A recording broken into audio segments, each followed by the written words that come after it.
ईद के तीसरे रोज़ सयाहती मकामात पर सयाहों की आमद का सिलसिला जारी।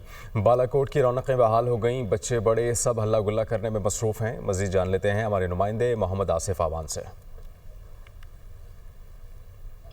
जिस वक्त मैं शोधा की सरजमीन वादी बालाकोट में मौजूद हूँ और जहाँ से वादी काहान का जिस जो गेटवे भी कहा जाता है, यहाँ से आगाज़ होता है।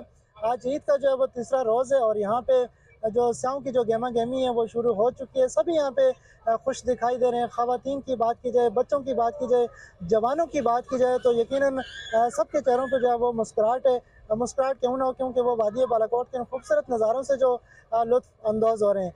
इसके साथ साथ अगर इंतज़ामिया की जानिब से यहाँ पे आने वाले मुल्की और गैर मुल्की हिस्सों की हिफाजत पर जो मामूर जो पुलिस एहलकार है उनको जगह जगह पे यहाँ पे नाकों के ऊपर तैनात किया गया ताकि आने वाले हिस्सों को किसी भी किस्म को जो है वो तकलीफ का सामना जो है वो ना करना पड़े। यहाँ पे अगर बात की जाए पार्कों की तो यहाँ पे जगह जगह जिप लाइन के ऊपर भी हमने देखा जो बच्चे हैं वो बहुत ज़्यादा जो है वो जो जिप लाइन एडवेंचर उससे जो है वो लुत्फ़ अंदोज़ हो रहे हैं। जी।